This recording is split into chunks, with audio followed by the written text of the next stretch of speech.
Hello guys, today's video magluluto tayo ng pasta carbonara at puro cheese lang at wala tayong egg na gagamitin.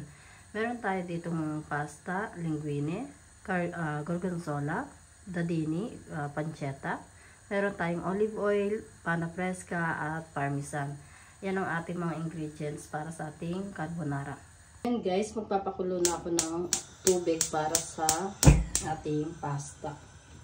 At maglalagay din ako ng konting asin sa ating tubig para magkaroon ng lasa ang ating pasta. Wait lang natin yung kumulo at saka natin nilalagay ang ating pasta. Habang iniintay natin kumulo ang ating tubig para sa pasta, kumuha ako ng isang kasirola at lalagyan ko ng konting olive oil para dun sa ating dadini, pancetta. Igigisa lang natin siya ng konti.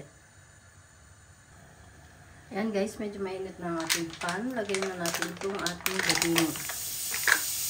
Konting ano lang natin siya igigisa kasi ito naman ay luto na. Mga 1 minute natin siya igisa guys. Tapos tatanggalin na natin siya at ilalagay natin sa isang tabi. Okay na guys ang ating dadini kaya tatanggalin na natin siya.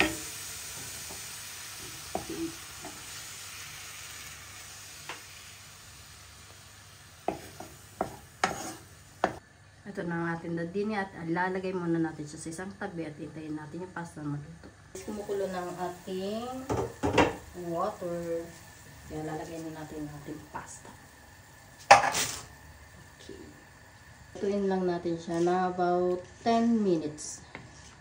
Hindi natin siya lulutuin luto sa tubig kasi kailangan pa natin siya lutuin sa pana at doon natin siya lutuin mabuti para dumikit ang lasa ng ating mga cheese sa ating pasta. And guys, ready na ang ating pasta. Atin na itutapon yung tubig. Yan na guys ang ating pasta. Set aside po muna natin yan. Ngayon guys, doon sa pinaglutuan natin ng pancetta, doon natin naman nilalagay ang ating pana fresca. Lulutuin na natin doon ang ating pana fresca. Lalagyan natin ng cheese para yung sauce natin para sa ating carbonara doon natin gagawin. Lagay na natin ang ating pana fresca. Gusto ko guys, ma-creamy yung aking carbonara. Yan.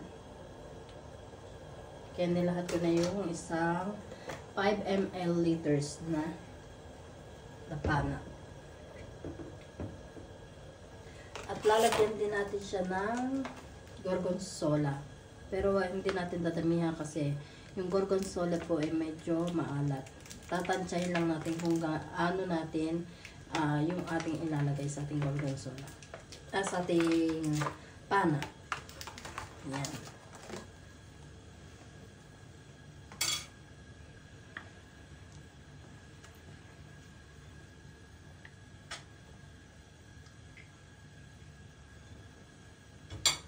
Yan na, dating lang yung patanawin.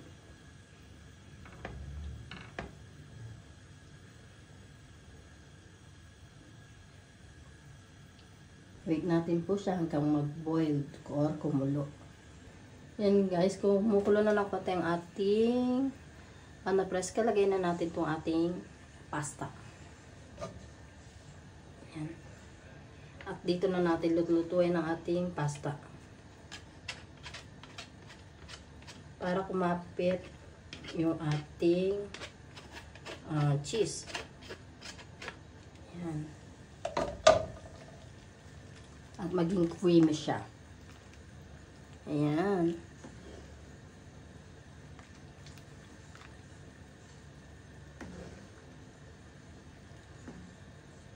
Wala tayong hindi natin nalagyan ng itlog ang ating carbonara kasi ang gusto ng anak ko ay cheese lang. Depende naman sa mga gusto ng ating mga chunakis kung anong gusto nila. Pwede naman din na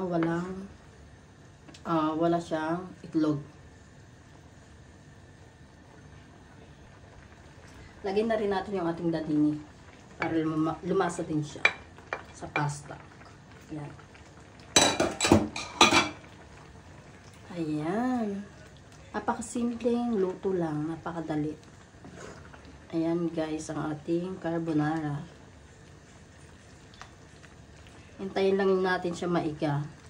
At lalagyan pa natin siya ng Parmesan cheese. Ayan.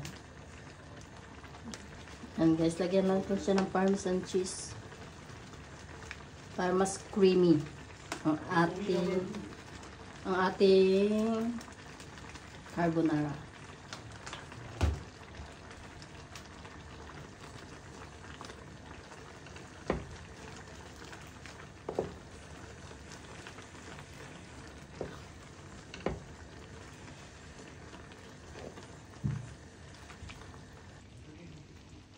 And guys, luto na ang ating carbonara.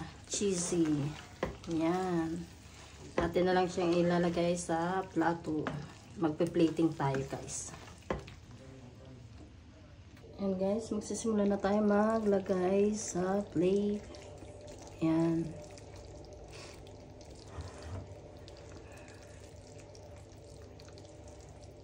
Makrimi ang ating carbonara.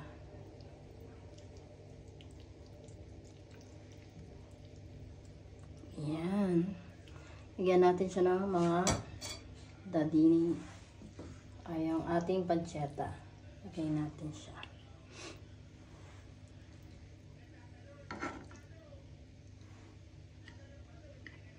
Yan.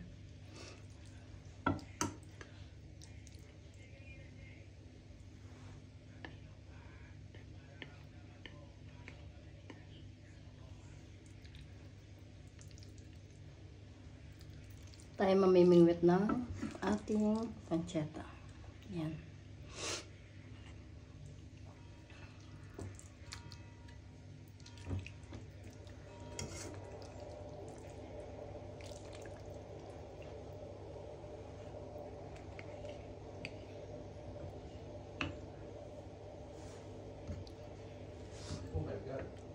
Yan guys, ang ating simple carbonara. Lalagyan natin ng konting paminta sa ibaba. Ayan.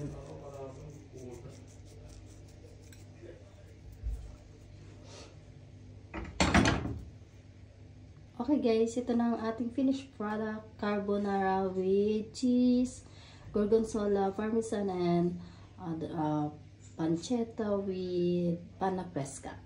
Thank you very much.